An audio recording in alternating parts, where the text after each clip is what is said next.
अस्सलाम वालेकुम, ईशा सुलेमान है। आज हम स्टार्ट करने लगे हैं एक्सरसाइज नंबर 8.2 क्वेश्चन नंबर 5। हम लोग ने ऐसी कंडीशन निकालनी है जिस पे ये जो लाइन है हमारी LX/My + N = 0 ये इस सर्कल को टच करे। सर्कल की भी बिल्कुल जेनेरिक इक्वेशन लिखी हुई है और हम भी ऐसे इसको जेनेरिक सॉल्व करेंगे। सबसे पहले मैं क्या करती हूँ, हम अपनी लाइन ले लेते हैं LX + My + N = 0। यहाँ से आप चाहें तो x की वैल्यू निकाल सकते हैं और चाहे y की वैल्यू निकाल सकते हैं। तो मैं क्या करती हूँ, यहाँ से x की वैल्यू निकालती हूँ। सो LX किसके इक्वल आ जाएगा, -n - My। L यहाँ मल्टीप्लाई हो रहा है तो यहाँ आगे क्या हो जाएगा, डिवाइड। इन दोनों में क्या चीज़ कॉमन है, मेरे पास माइनस कॉमन है, माइनस भी कॉमन ले लेती हूँ। सो मेरे पास x की वैल्यू आ गई -n + My/L। ठीक हो गया। अब मैंने इसको कहाँ पुट करना है, अपने सर्कल में। सर्कल को आप बेशक इक्वेशन नंबर 1 कहते हैं। So put in 1। जब मैंने इसे 1 में पुट किया तो हमारे पास कुछ इस तरह की वैल्यू आ जाएगी। सबसे पहले है x का स्क्वायर, तो इसका मतलब है -n + My divided by L का स्क्वायर। ठीक, y square as it is, 2g के साथ भी x आ जाएगा, -n + My/L 2Fy + C = 0। ठीक हो गया, हमारे पास ये टर्म आ गई। अब हमारे पास ये स्क्वायर है ना, यहाँ पर स्क्वायर को ओपन करते हैं और इस माइनस को भी बाहर लिख देते हैं। ठीक है, सबसे पहले तो देखें हमारे पास माइनस किसका आ जाएगा, माइनस का स्क्वायर हमारे पास क्या होता है, माइनस का स्क्वायर हमारे पास हो जाता है प्लस। ठीक हो गया जी, ये प्लस हो गया। और n का स्क्वायर क्या आएगा, n का स्क्वायर, फिर m का स्क्वायर, y का स्क्वायर यानी कि a स्क्वायर b स्क्वायर, फिर आ जाएगा 2ab डिवाइडेड बाय l का b square plus y square -2g into n + My/L 2Fy + C = 0। ठीक है, मैंने वो सारी वैल्यूज़ इसके अंदर लिख दी। अब अगर देखा जाए तो हमारे पास डिनोमिनेटर में मैक्सिमम टर्म क्या आ रही है, L का स्क्वायर। तो अगर हम चाहें तो LCM में L स्क्वायर ले लें, चाहें तो L स्क्वायर से बोथ साइड को मल्टीप्लाई एंड डिवाइड करते हैं। तो मैं एक काम करती हूँ, इसको एज एन LCM कंसिडर करती हूँ। ठीक, जब LCM लूँगी L स्क्वायर का तो ऑटोमेटिकली यहाँ डिवाइड हो रहा होगा, 0 के साथ क्या हो जाएगा, मल्टीप्लाई। सो LCM लेते हैं, होल पे आ जाएगा L स्क्वायर। तो ये टर्म तो एज इट इज़ आएगी। अब y स्क्वायर के साथ मल्टीप्लाई हो जाएगा L का स्क्वायर -2g। अब देखें तो n भी साथ मल्टीप्लाई होगा और एक L इसके पास ऑलरेडी है, तो एक L और मल्टीप्लाई हो जाएगा, तो -2gNL -2gMyL प्लस 2FYL का स्क्वायर प्लस CL का स्क्वायर = 0। ठीक हो गया। अब हमारे पास अगर देखा जाए तो यहाँ L का स्क्वायर हो गया डिवाइड, 0 के साथ क्या हो जाएगा, मल्टीप्लाई। अब अगर देखा जाए तो ये तो ख़त्म हो जाएगा। हमारे पास y स्क्वायर की मैक्सिमम टर्म भी आ रही है, y की पावर 1 भी आ रही है और कांस्टेंट भी आ रही है। अब यहाँ पर स्टार्ट में दोबारा से देखें, जो हमने x की यहाँ से वैल्यू ली थी ना, आप चाहते तो y की भी वैल्यू ले सकते थे। अगर आप y की वैल्यू कैलकुलेट करते तो ये सारा x के फॉर्म में आ जाता। ठीक है, तो दोनों सूरतों में आंसर ठीक है, क्योंकि एट द एंड हमारे पास ये y या x जो भी हम लेते हैं वो एलिमिनेट हो जाता है। सो यहाँ पर देखें y स्क्वायर वाली कौन सी टर्म आ रही है, एक m का स्क्वायर आ रहा है प्लस L का स्क्वायर, ये वाली टर्म और ये वाली टर्म। फिर सिंपल y वाली टर्म कौन सी है, ये वाली है और ये वाली है। और हमारे पास ये वाली भी है। ठीक है, तो इन सब में अगर देखा जाए तो y के अलावा 2 भी कॉमन है, तो मैं काम करती हूँ 2 भी कॉमन ले लेती हूँ। सो आ जाएगा NM, यहाँ y बेशक लिखें, NM यहाँ आ गया, -GML आ गया प्लस FY, y तो बाय चला जाएगा, FL का स्क्वायर। ठीक है, हमारे पास NM आ गया, GML आ गया और FL का स्क्वायर आ गया। फिर अब हमारे पास कांस्टेंट में कौन रह गया, n का स्क्वायर कांस्टेंट में रह गया प्लस y का स्क्वायर, L का स्क्वायर कांस्टेंट में रह गया। हमारे पास n का स्क्वायर, y का स्क्वायर, l का स्क्वायर कांस्टेंट में आ गया और प्लस cl का स्क्वायर। ठीक है, तो ये हमारे पास टर्म आ गई कांस्टेंट की।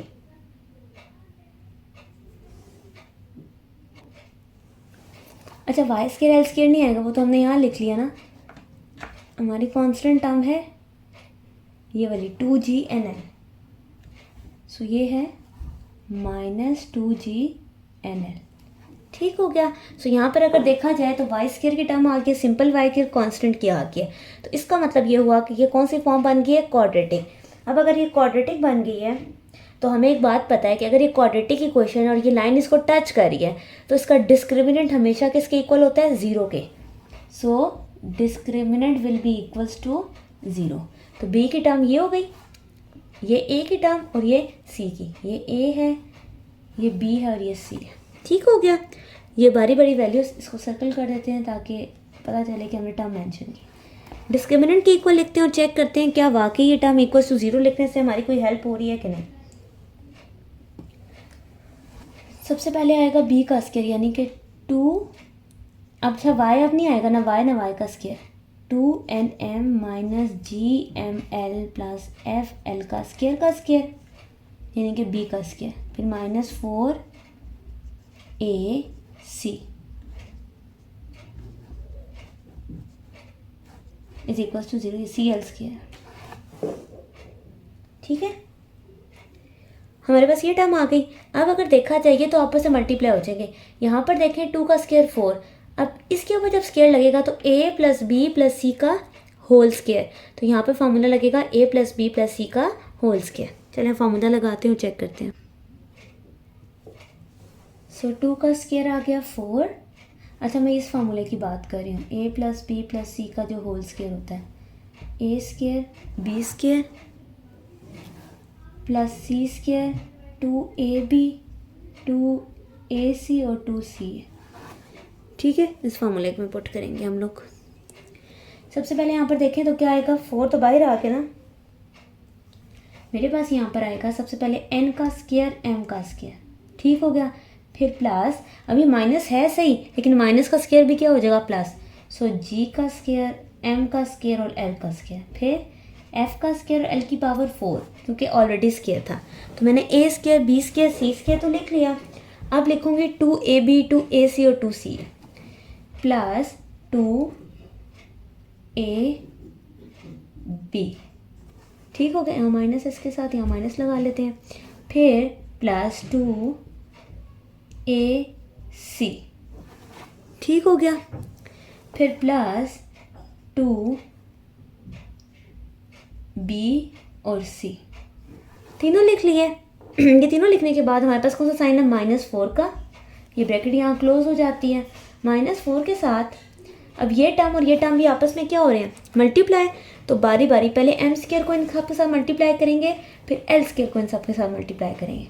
करके देखते हैं, n square m square -2g m square nl plus c l square m square. ठीक है, तीनों को मैंने m स्क्वायर से मल्टीप्लाई कर दिया। फिर क्या करेंगे, l स्क्वायर से करेंगे, l square n square minus 2gn l cube plus c l cube. ठीक हो गया, हमने सारी वैल्यूज लिख ली। आप इस सारे को मॉडिफाई करते हैं। सबसे पहले तो देखें ये सारे टर्म किसके इक्वल है, इक्वल्स टू 0।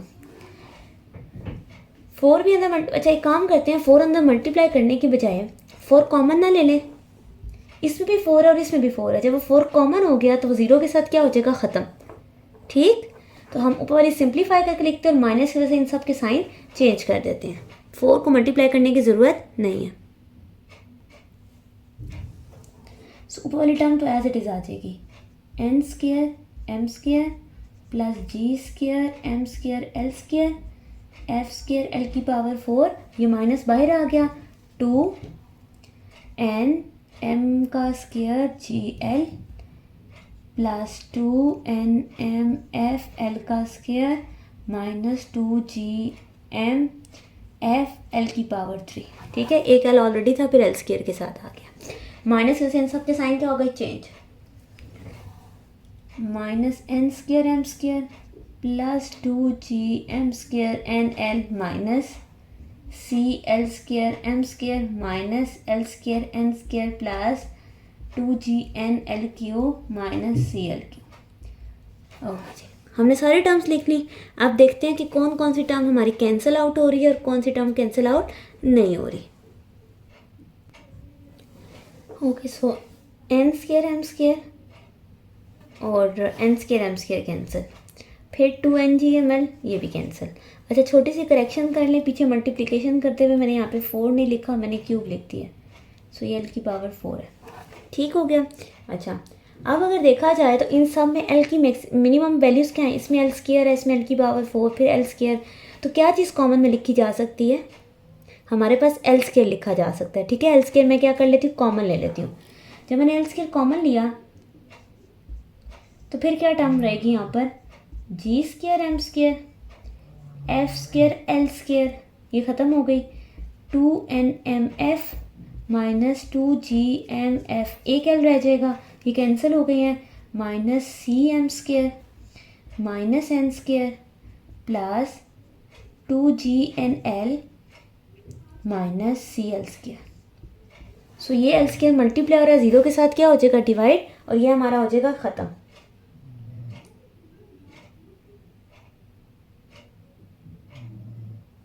सो अब हम इसको क्या करते हैं, थोड़ा सा अरेंज करके लिख लेते हैं ताकि हम इसको कंडीशन को थोड़ा सा नीट कर सकें।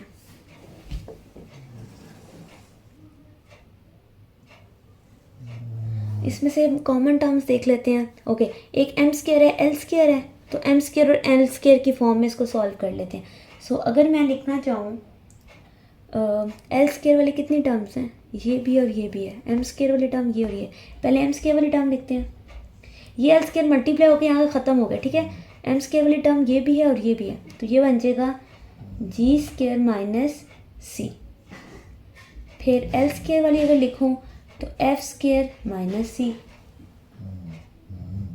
और हमारे पास और कौन सी लिखी जा सकती है, हमारे पास वैल्यू इन दोनों टर्म में भी देखें तो 2n कॉमन है, 2n कॉमन लिया, MF प्लस GL, और फिर ये टर्म रहेगी माइनस 2GMFL और minus n² is equals to 0। So this is our required equation. ठीक है, मैंने तकरीबन सारी चीज़ में मॉडिफाई कर दी है। अब अगर आप चाहें तो अगर इन सारे टर्म्स यहाँ प्लस हो रही है, दूसरी साइड पे माइनस भी कर सकते हैं। फॉर एग्जांपल, अगर आप कहीं से आंसर कंपेयर करते हैं और वहाँ पे C माइनस G² है, C माइनस F² है, ये तो प्लस ही है, और इन दोनों के साइन भी चेंज है, तो वो इसलिए है कि मैंने इस साइड पे रख के सॉल्व किया। अभी सारी टर्म अगर 0 की उस साइड पे लेके जाएंगे तो साइन चेंज हो जाएंगे। मेन आपके पास यही रिक्वायर्ड कंडीशन है। अब हम स्टार्ट करने लगे हैं क्वेश्चन नंबर 6। क्वेश्चन नंबर 6 में क्या है, अगेन जिस तरह पिछले 5 वाला आपका बिल्कुल जेनेरिक था, उसमें जर्नल लाइन की क्वेश्चन थी और जर्नल सर्कल था। इसके अंदर आपके पास ये है कि अब लाइन भी प्रॉपर स्पेसिफिक गिवन है और एक सर्कल भी स्पेसिफिक गिवन है। आपने एंड की वही कंडीशन फाइंड आउट करनी है। अब वो कंडीशन फाइंड आउट करने के लिए सेम वो हम यहाँ से ही करेंगे, एक्स की वैल्यू निकालेंगे, जो भी एक्स की वैल्यू आएगी या वाई आप किसी की भी निकाल सकते हैं, उसको इसके अंदर पुट करेंगे, और जब हम उसे पुट कर लेंगे तो हमारे पास जो रिक्वायर्ड कंडीशन आएगी वो हमारे पास एन की वैल्यू होगी। सो स्टार्ट करते हैं। सबसे पहले मैं यहाँ से x निकाल लेती हूँ। So 3x is equals to minus N minus 4y। So x will be equals to, x की वैल्यू आ गई, ये किस में पुट करते होते हैं, सर्कल में, यहाँ पे पुट करते हैं।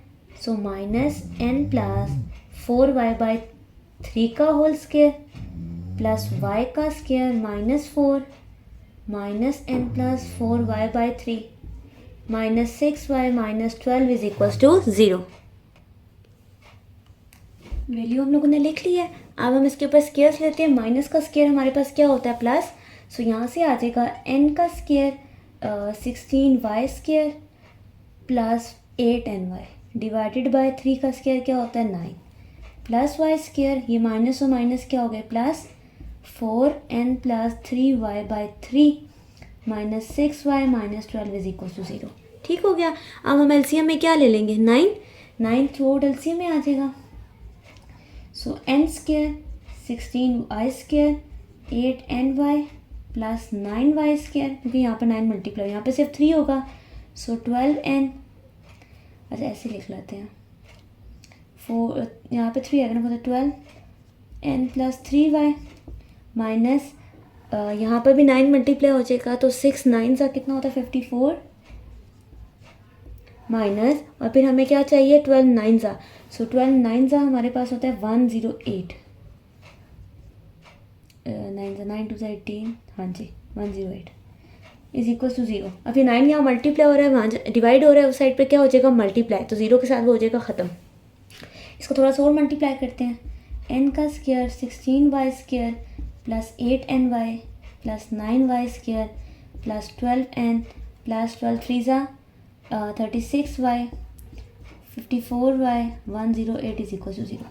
ठीक, अब हम इसको कॉमन लेते हैं, यानी कि सारा जो है वो y² की फॉर्म में आ गया ना, सो y² वाली टर्म को इकट्ठा करते हैं, सो वो कौन है 16 और 9, तो वो कितने हो गई 25।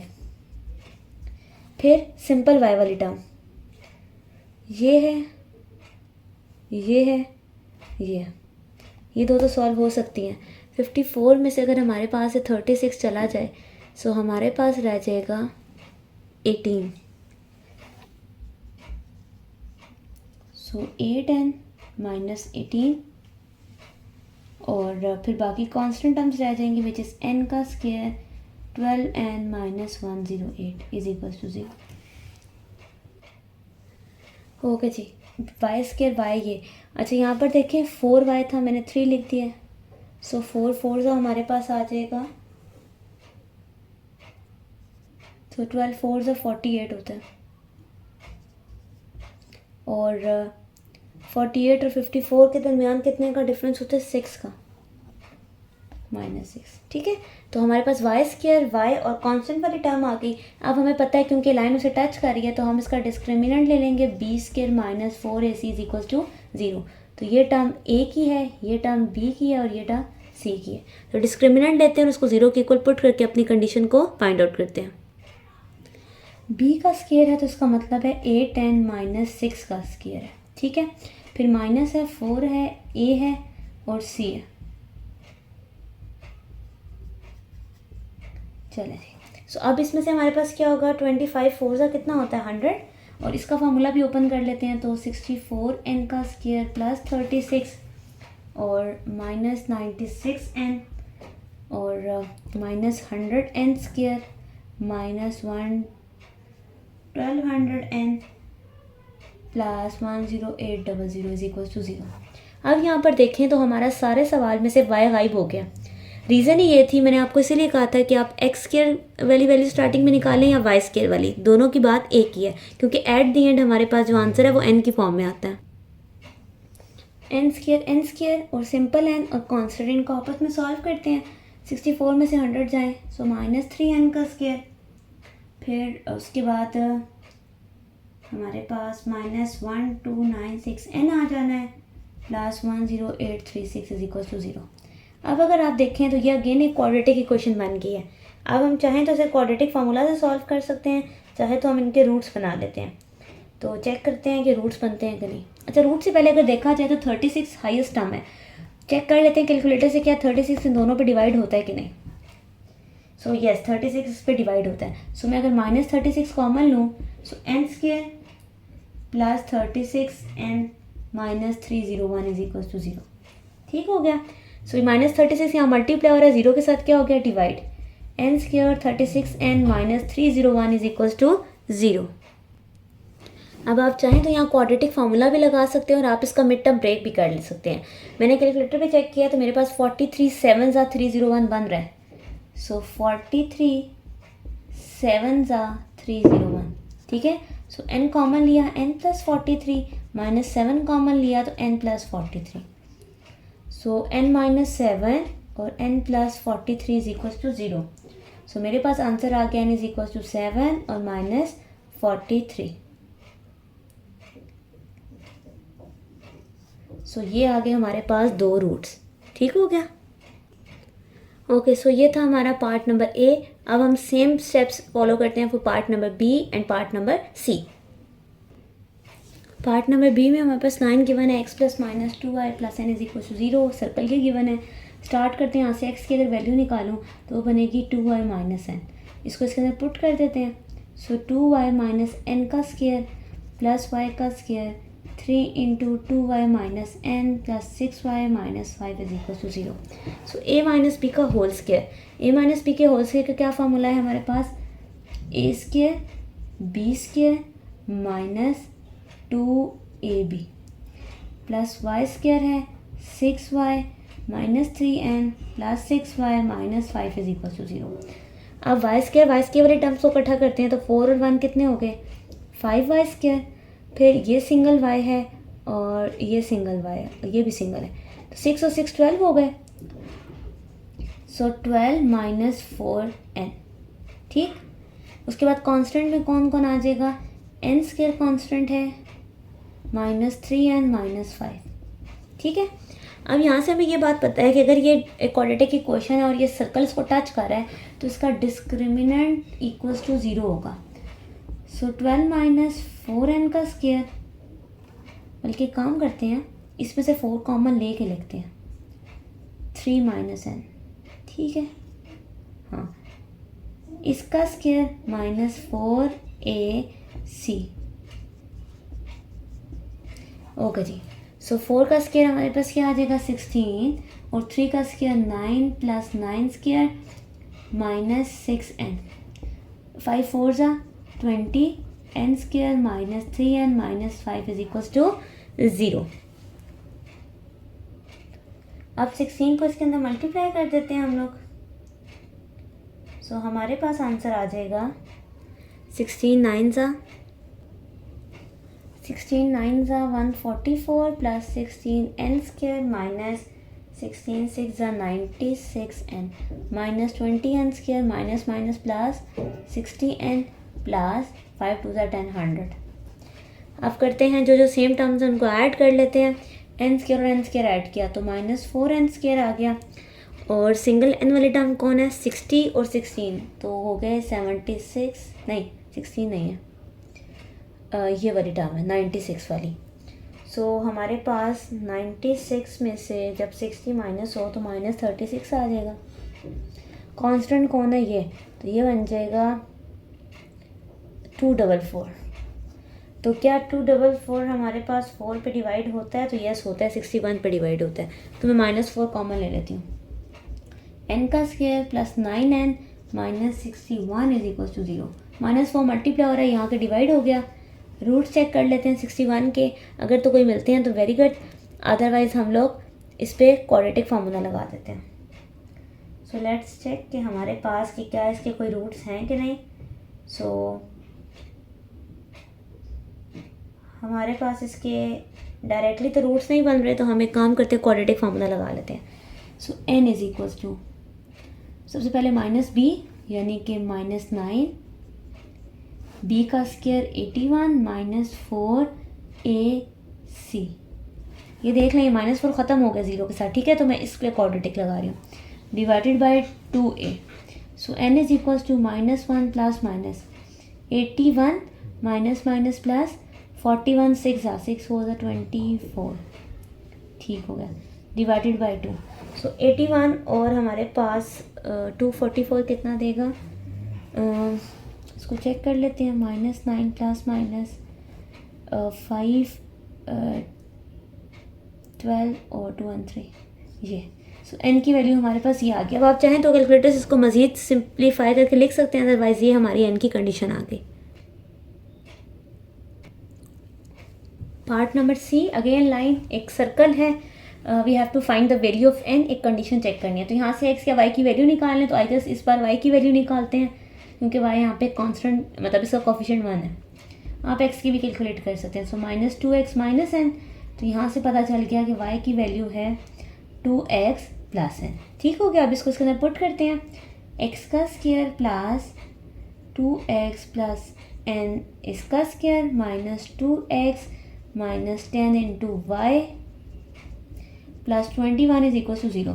सो a प्लस b का होल स्क्वायर और ये माइनस भी सॉल्व करते हैं, माइनस का स्क्वायर तो हो गया प्लस 2x का स्क्वायर आएगा हमारे पास 4x square plus N square plus 4xn minus 2x plus 10 into 2x plus n की प्लस 21 इज इक्वल टू 0।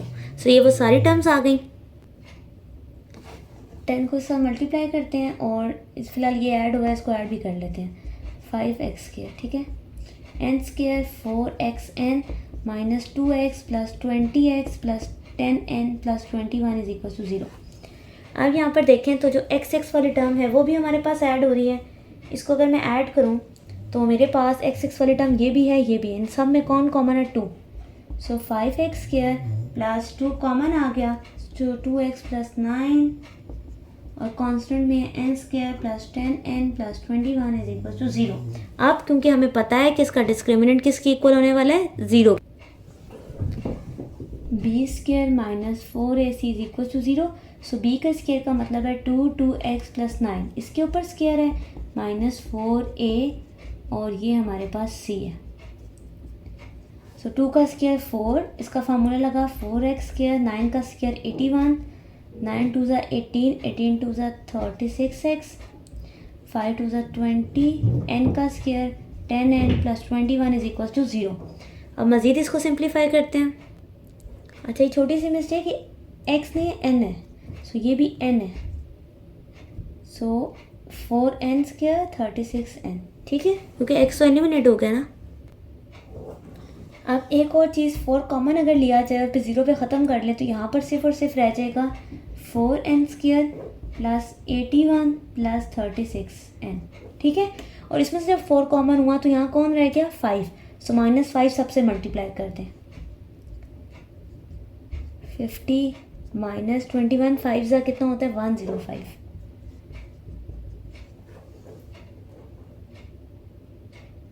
अब इसको सॉल्व करते हैं। 4n स्क्वायर ये आ गया माइनस n स्क्वायर, फिर माइनस 14n आ गया, माइनस 24 इज इक्वल टू 0। तो क्या चीज़ कॉमन आ रही है? माइनस का साइन, माइनस कॉमन ले लेते हैं। सो हमारे पास कोई रूट्स हैं जो हम इसे तोड़ सकते हैं कि नहीं? सो 24 किस पे टूटेगा? 12 2 ज़ा। सो हम इसके रूट्स बना लेते हैं 12 2 ज़ा। सो यहाँ से क्या आ गया? n plus 12 plus 2 n plus 12 is equal to 0। So n plus 2 is equal to 0, n plus 12 is equal to 0, minus 2 minus 12। So n की वैल्यूज़ आ गई -2 और -12। तो ये हमारी वैल्यू है उस n की जहाँ पर लाइन ने सर्कल को क्या किया है? टच किया। क्वेश्चन नंबर 7 में हमारे पास एक स्टेटमेंट गिवन है कि if tangent length from a point two the circle, एक टेंजेंट की लेंथ जो है इस सर्कल के थ्रू वो इक्वल है किसके? Perpendicular distance of a point two the line. कि आपने क्या करना है, एक टेंजेंट लेंथ निकालनी है इस सर्कल की, फिर एक लाइन के अकॉर्डिंग उसका परपेंडिकुलर डिस्टेंस निकालना है और वो दोनों इक्वल होने चाहिए। सो बस हम इसको इक्वल लिखेंगे। इक्वल लिखने के बाद हमने इसका लोकस फाइंड आउट करना है। लोकस बस आपने वो एक कंडीशन या एक लाइन फाइंड आउट करनी है, ठीक है। सबसे पहले टेंजेंट लेंथ लिखते हैं। अभी तक हमने टेंजेंट लेंथ का फार्मूला नहीं देखा। सो टेंजेंट लेंथ अगर आपने लिखनी हो तो उसका सिंपल सा तरीका ये है कि आप क्या लिखते हैं, इसको आप लिखते हैं टेंजेंट लेंथ, ठीक है, अंडर रूट के अंदर पूरा सर्कल आ जाता है। तो x square plus y square minus ए स्क्वायर, यहाँ प्लस हो रहा है ना, इधर आगे क्या हो गया? माइनस। तो ये तो आगे टेंजेंट लेंथ। अब मुझे परपेंडिकुलर डिस्टेंस चाहिए। तो अगर आपको याद हो तो परपेंडिकुलर डिस्टेंस का फार्मूला क्या था? ax1 by1 plus C divided by under the root A square plus B square. तो मैं अब इसके अंदर बारी बारी वैल्यूज़ पुट करती हूँ। इसके अंदर वैल्यूज़ पुट करती। सो अगर हम इसके अंदर वैल्यूज़ पुट करें तो हमारे पास क्या आ जाएगा? एल, ए की जगह तो एल आ गया, बी की जगह एम, सी की जगह एन। x1 y1 कभी हमारे पास कोई पॉइंट गिवन ही नहीं है, तो हम कोई पॉइंट नहीं गिवन तो x और y ही कंसिडर करेंगे। So m Y plus n divided by under the root l square plus m square. अब उन्होंने कहा है कि आपने इसको और इस दोनों को सेम रखना है। अगर ये इक्वल है तो under the root X square Y square minus A square इस एग्जैक्टली टर्म के इक्वल आ गया। ये साइड पे मैंने मॉड लगाया। अच्छा, अब दोनों साइड पे अंडर रूट्स हैं। अंडर रूट्स ख़त्म करने के लिए हम क्या लेते होते हैं? बोथ साइड पर स्क्वायर्स। इस स्क्वायर से ये कैंसिल हो गया, ओके। ऊपर आ जाएगा L X M Y plus N का होल स्क्वायर और नीचे वाला जो अंडर रूट है वो स्क्वायर से क्या हो जाएगा, कैंसिल। ये टर्म यहाँ डिवाइड हो रही है, इसके साथ क्या हो जाएगी, multiply. So this is our required locus.